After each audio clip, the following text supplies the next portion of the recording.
नमस्ते, मैं अविनाश। आप सबका टाइम एंगल ट्रेडिंग चैनल पे स्वागत करता हूँ। आज ये जो वीक है, ये वीक बजट वीक है। तो ये वीक में अभी हमको ये देखना है कि आफ्टर पैनिक सेलिंग ये बजट वीक में मार्केट क्या कर सकता है, और ये वीक में जो मूवमेंट आने वाली है वो हमको आगे कुछ टाइम के लिए ट्रेंड डिसाइडर होने वाली है। तो निफ्टी बैंक में जैसे कि बहुत अच्छी सेलिंग आ चुकी है। अगर हम देखते हैं 43,100 से लेके अभी क्लोजिंग में 40,345 है। तो ऑलमोस्ट 2700 पॉइंट की मंदी आ चुकी है। अभी आगे क्या होगा, ये बहुत बड़ा सवाल है। जैसे कि मैंने पहले भी बताया था, अभी भी बता रहा हूँ कि मेरा व्यू अभी भी मंदी का है, लेकिन इसका मतलब ये नहीं है कि मैं वन साइड मंदी करूँ। वन साइड मंदी करने के लिए हमको उस हिसाब से ट्रेड हमको ये करने पड़ेंगे, डिज़ाइन करने पड़ेंगे। तो वो ट्रेड डिज़ाइन करने के लिए हमको अभी जैसे कि मैं आपको एक बताता हूँ, ये जो है, ये जो लो है, यहाँ से ये डाउनवर्ड एंगल मैंने लास्ट वीक में बताया था कि अगर ये पोर्शन में मैंने ये बताया था कि ये जो ग्रीन कैंडल है इसका अपवर्ड एंगल क्रॉस अगर नहीं हो रहा है और यहाँ पे अगर ये बेरिश पैटर्न बन रहा है, तो बेरिश इंगल्फिंग हुआ था, तो यहाँ पे अगर ये लो टूटता है तो पैनिक सेलिंग हमको दिख सकती है, और ये राउंडिंग बॉटम टूटता है तो बहुत बड़ी पैनिक सेलिंग दिख सकती है। ये मैंने बताया था और ये पॉसिबिलिटी थी। और अगर उससे भी ज़्यादा अगर ये लो का डाउनवर्ड एंगल टूटता है तो और भी हमारी तकलीफ़ें बढ़ेगी, ये मैंने बताया था। और वैसे ही एग्जैक्टली हुआ ये है कि पैनिक सेलिंग आया और ये जो राउंडिंग बॉटम टूट के ये डाउनवर्ड एंगल भी टूटा हुआ है। तो इसका मतलब क्या हुआ कि मार्केट ने एक ट्रेंड डिसाइड कर लिया कि यहाँ से एक सेल ट्रेंड चालू हो चुका है। अभी इसमें कंफर्मेशन का बात ये रहता है कि जैसे मैं हमेशा बोलता हूँ कि ये जो टाइम एंगल है उसका सेकेंड बार टूटने के बाद सेकेंड बार का मूवमेंट बहुत इंपॉर्टेंट रहता है। अगर वो सेकेंड बार होने के बाद उसका लो नहीं टूटा तो फिर मार्केट आहिस्ता आहिस्ता ऊपर आने का भी कोशिश कर सकता है। जैसे कि मैं आपको एक पॉसिबिलिटी बताता हूँ, यहाँ पे एक सेकेंड बार का बार आ गया और उसका अगर लो नहीं टूटा और बजट के बाद अगर ये वापस ऊपर आना शुरू कर दिया तो यहाँ से पॉसिबिलिटी भी बन सकती है कि मार्केट ऊपर आ सकती है। लेकिन आज की डेट में वो पॉसिबिलिटी बहुत कम है, क्योंकि अगर मुझे पूछोगे तो मुझे तो ये सब निगेटिव ही दिख रहा है। लेकिन जब भी सब निगेटिव दिखता है तभी पॉजिटिव होने की चांसेस रहते हैं। ये तो निसर्ग का नियम है कि सब जगह से जब निगेटिव दिखता है तभी कोई उठ के आता है और पॉजिटिव मूवमेंट लेके आता है। तो वैसे ही हो सकता है पॉजिटिव, नहीं ऐसे नहीं, और पॉजिटिव आने के लिए शायद बजट भी हमको मदद कर सकता है। लेकिन बजट अगर उतना अच्छा होगा तो ही हमको एक अच्छी मूवमेंट मिल सकती है। लेकिन मैं ये कहूँगा कि वो मूवमेंट भी हमको ऊपर की तरफ सेलिंग के लिए अपॉर्चुनिटी दे सकती है। आप, मैं क्या बोल रहा हूँ समझ के लीजिए कि अगर ऊपर की तरफ मूवमेंट आई तो भी हमको एग्जिट के लिए या तो सेलिंग अपॉर्चुनिटी देखने के लिए मतलब मिल सकती है। तो अभी ऊपर का पॉइंट कौन सा हो सकता है? तो ऊपर का जो पॉइंट है वो है 41,900। ये जो लो है वहाँ से मैंने अपवर्ड एंगल डाला तो वहाँ पे आपको 41,900 के आसपास आपको एक ऊपर का सेलिंग का पॉइंट मिल सकता है।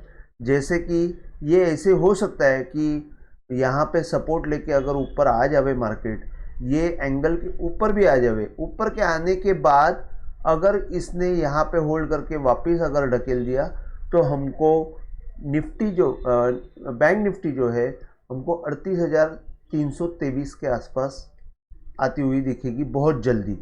तो ऊपर की साइड में मेन रेजिस्टेंस जो है, मैं यहाँ पे लिख देता हूँ। मेन रेजिस्टेंस जो है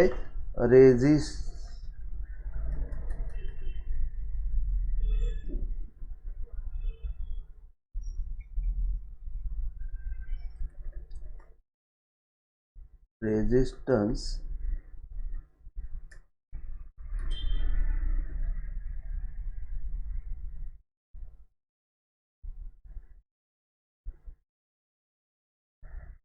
एक मिनट,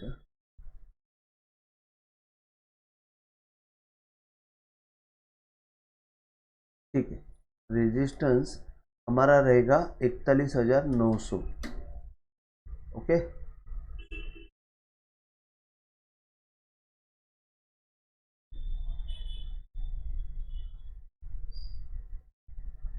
ये नहीं होगा शायद,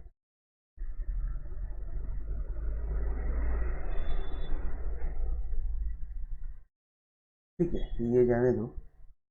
तो रेजिस्टेंस 41,900 के आसपास होएगा, और उसके बाद सपोर्ट जो है वो 38,000 के आसपास आ जाएगा।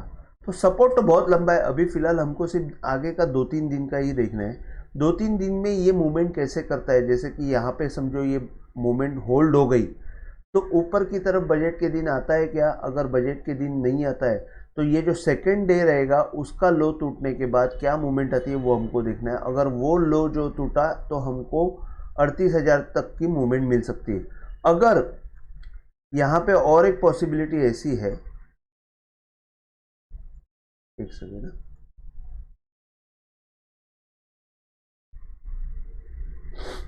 यहाँ पे और एक पॉसिबिलिटी ऐसी है कि अगर हम देखते हैं कि बड़ा चार्ट में देखते हैं कि मैंने ये लो से जो अपवर्ड एंगल गया वहाँ से मैंने गैन फैन डाला हुआ है। अभी गैन फैन में भी क्या होता है कि ये, एक सेकेंड है जरा, हाँ, तो गैन फैन में भी क्या होता है कि 1/4 का जो एंगल है उसके अगर अंदर आ गया तो यहाँ पे सेलिंग, फ्रेश सेलिंग शुरू हो जाती है। लेकिन यहाँ पे भी एक नियम है कि ये जो 1/4 के अंदर आया हुआ एंगल है इसके नीचे मूवमेंट जानी चाहिए। अगर इसके नीचे नहीं जाती है तो वापस 1/4 के ऊपर आ गया तो वो मूवमेंट रिज्यूम हो सकती है। लेकिन हम लोग बहुत ज़्यादा अगर पॉजिटिव सोचेंगे तो ही ये पॉसिबल है, अदरवाइज थोड़ा सा डिफिकल्ट लग रहा है। ये पिक्चर बहुत डाइसी है, इसमें मुझे थोड़ा सा निगेटिव ही मूवमेंट दिख रही है। लेकिन अगर ये लो बिना तोड़े अगर मूवमेंट ऊपर आती है तो अच्छी बात है, और ये 1/4 को अगर ऊपर होल्ड करने की कोशिश करते तो और भी अच्छी बात है। लेकिन इस हिसाब से तो मुझे अभी भी ये सेलिंग ही लग रही है। अगर ये लो टूटता है तो हमारा नेक्स्ट टारगेट यहाँ पे इमीडिएट टारगेट 39,000 के आसपास आ जाएगा। अगर हम बड़े पिक्चर में देखते हैं, बड़े पिक्चर में ये लो के पहले, ये लो के बाद ये लो है, तो ये लो के बाद अगर हमने यहाँ से गैन फैन डाला तो बड़े पिक्चर में हमको क्या दिखता है कि ये जो पोर्शन है ये 1/8 का जो एंगल है ये जब तक टूटा नहीं तब तक अपवर्ड मोमेंटम चालू रहता है। तो ये जो है यहाँ पे एक बार सपोर्ट लिया, नेक्स्ट टाइम सपोर्ट लिया और वापस यहाँ पे तोड़ दिया, और आज जो है ये एंगल के नीचे आ गया। तो अभी इसका 1/4 जो है वो आपका सपोर्ट बनेगा, दैट इज 38,200। तो ऑल इन ऑल मेरा कहना यह है कि यहाँ से अभी भी 2000 की मंदी दिख सकती है, और अगर 2000 से ज़्यादा होनी है तो ये जो लो है उसका डाउनवर्ड एंगल तक की मूवमेंट आ सकती है, वो है 36,600। मैं बहुत एग्रेसिवली आपको सेलिंग के टारगेट दे रहा हूँ। उसके पहले ये सपोर्ट जो है, जैसे यहाँ से अभी ये सेलिंग अगर चालू हो गई है तो यहाँ से ये पहला जो लो है इसका अगर डाउनवर्ड एंगल देखते तो अभी ये सपोर्ट पे है, तो ये एक पॉजिटिव थिंग है। अगर ये पॉजिटिव थिंग है तो यहाँ से भी हमको वापस वही प्रोसेस फॉलो करनी है कि नेक्स्ट कैंडल एक क्लोजिंग आता है क्या, सेकंड कैंडल आता है क्या। तो अगले 2 दिन जो है वो बहुत इंपॉर्टेंट है, वही हमको आगे का डायरेक्शन बताने वाले हैं। और अगर यहाँ से ये फिसलता है तो इसके बाद हमारे पास ये लो है, ये लो का अगर हम देखते हैं तो ये आपको मिलेगा 37,500 और उसके बाद अगर ये लो दिखते तो हमको मिलेगा 36,600। तो हमारे पास 3 टारगेट बहुत लंबे के आ रहे हैं, तो वो हमको ऊपर की तरफ रेजिस्टेंस ही दिख रहा है। तो ये आपको सोच के काम करना है। As per as possible budget के दिन काम करना थोड़ा सा अवॉइड करेंगे तो बेटर रहेगा, क्योंकि बहुत ज़्यादा वॉलेटिलिटी और पैसा जाने का चांसेस ज़्यादा रहता है। अगर आप कॉन्फिडेंट नहीं है, अगर आपको रिस्क ज़्यादा लग रही है तो आप ट्रेड अवॉइड कीजिए। अगर रिस्क कम है तो आप, और एनालिसिस अगर आपका परफेक्ट है तो ही आप बजट के दिन ट्रेड करें। अगर कंडीशन सिर्फ इतनी होनी चाहिए कि रिस्क बहुत कम है और रिस्क रिवॉर्ड जो है, रिवॉर्ड बहुत ज़्यादा आना चाहिए, तो ही वो ही कंडीशन में काम करना है। नहीं तो हमको कंडीशन में, अदर कंडीशन में मुझे काम करने में कोई इंटरेस्ट नहीं है। तो ये हो गया निफ्टी बैंक का। मैंने आपको टारगेट बताया कि ऊपर की साइड में 41,900 तक का रेजिस्टेंस पीरियड ही है, मैं वहाँ पे कहीं पे भी बाय नहीं करूँगा। अगर मुझे इंट्राडे में बाय दिखा तो मैं वो पक्का मैं टेलीग्राम में पोस्ट करते जाऊँगा, आप वहाँ पे लाइव एंजॉय कर सकते हैं सिग्नल। और मैं इसके आगे थोड़ा सा टेलीग्राम में ये भी अवेयरनेस का भी कोशिश करूँगा, कुछ टेक्निकल बातें सिखाने की भी कोशिश करूँगा। तो आप टेलीग्राम में आप डिस्क्रिप्शन में मैंने लिंक दी हुई है, वहाँ पे जाके आप ज्वाइंट हो सकते हो। निफ्टी बैंक का मैंने बताया, अभी मैं आपको निफ्टी का बता देता हूँ। निफ्टी में सेम चीज़ जैसे कि गए हफ्ते में मैंने सेम बताया हुआ था कि ये जो यहाँ से लो से जो हमने देखा था, और एक मिनट अभी निफ्टी की पोजीशन क्या है मैं बताता हूँ। जैसे कि ये गैन पेन बाजू में रखता हूँ, ये जो है निफ्टी का सीलिंग यहाँ पे पहली बार आया था, उसका जो लो है डाउनवर्ड एंगल है, वो डाउनवर्ड एंगल अभी भी निफ्टी ने नहीं तोड़ा है। ये एक पॉजिटिव साइन है। जब तक ये डाउनवर्ड एंगल टूटता नहीं है तब तक निफ्टी में एग्रेसिव सेलिंग आने वाली नहीं है। मैं अभी भी ये बोल रहा हूँ कि एग्रेसिव सेलिंग आई नहीं है। तो आप समझ लीजिए कि अगर निफ्टी में यहाँ से टूटती है तो हमको निफ्टी डायरेक्ट यहाँ पे रुकती हुई दिखेगी। दैट इज़ अराउंड 15,900, 15-16,000 के आसपास मैं निफ्टी को देखूंगा। तो एग्रेसिव सेलिंग क्या रहती है वहाँ पे हमको पता चलेगा, और ये एग्रेसिव सेलिंग हमको बजट के बाद ही पता चलेगी कि क्या होगा। तो ये एक चीज़ है। यहाँ से अगर हम लोग देखते हैं ये लो से अपवर्ड एंगल डाला तो वहाँ पे भी सपोर्ट है। तो ये जो है ये पॉइंट अभी बहुत इंपॉर्टेंट है। शायद बजट में हम लोग प्रे करें कि यहाँ पे ये होल्ड हो जावे और ऊपर की तरफ आवे, लेकिन अगर वैसा नहीं होता है तो आप सेलिंग के लिए अच्छा मौका देख सकते हो। सेलिंग करेंगे तो आपको ज़्यादा पैसा आ सकता है, ये मेरा मानना है। अभी अगर ये लो से मैंने ये गैन पेन डाला तो ऑलमोस्ट ये टारगेट अचीव के आसपास आ चुका है 1 बाय 1 के। यहाँ से अगर हमको 1 बाय 1 के नीचे गया तो फिर हमको कैसे देखना है, तो इसके लिए आपको नीचे का जो मेन लो है वहाँ से अगर आपने गैन पेन डाला तो आपको पिक्चर क्या दिखती है। यहाँ पे आप देखेंगे कि यहाँ पे 1 बाय 2 जो है वो टूटा हुआ है। जैसे कि ये 1 बाय 2 को एक बार उसने होल्ड करने की, सॉरी 2 बाय 1 को इसने होल्ड करने की कोशिश की, बाद में टूटा और वहाँ पे 2 बाय 1 का रेजिस्टेंस लिया और नीचे की तरफ आ रहा है। अगर नीचे की तरफ आ रहा है तो यहाँ पे आपको फर्स्ट टारगेट यहाँ पे ये मिलेगा, दैट इज़ अराउंड 16,810। और सेकेंड टारगेट अगर यहाँ से भी सेलिंग ज़्यादा हो गई तो आपको मिलेगा 16,000। तो दोनों तरफ से मुझे 16,000 का फिगर दिख रहा है। 16,800 एक अच्छा खासा सपोर्ट हो सकता है। एग्रेसिव सेलिंग यहाँ से शुरू हो सकती है, मेरी बात मानो। मैं अभी भी एग्रेसिव सेलिंग हुई है ये नहीं बोलूँगा, क्योंकि एग्रेसिव सेलिंग निफ्टी में यहाँ से आगे शुरू हो सकती है। आप 2 दिन पहले का वीडियो देखिए, मैंने ये बताया था कि उस वक्त निफ्टी बैंक में ये मूवमेंट आ चुकी थी लेकिन निफ्टी में नहीं आई थी, और मैंने ये बोला था कि निफ्टी में अभी एक एग्रेसिव सेलिंग बाकी है जो कल के दिन में वो आ गई। तो अभी भी मैं ये बोल रहा हूँ कि यहाँ से भी ज़्यादा एग्रेसिव सेलिंग आगे आ सकती है। तो आपको थोड़ा सा संभाल के काम आपको थोड़ा सा संभाल के काम करना है बाय में। अच्छा, ऊपर की तरफ अभी मैं पूरा आपको निगेटिव ही बता रहा हूँ। अगर हम लोग बाय की तरफ देखते हैं, अभी बाय का सिनेरियो कैसे हो सकता है कि अगर ये एंगल होल्ड हुआ 2-3 दिन तो शायद ऊपर की तरफ मूवमेंट मिल सकती है, लेकिन अभी कंडीशन क्या होगी, एट एनी हाउ ये लो के नीचे ये लो मारा है।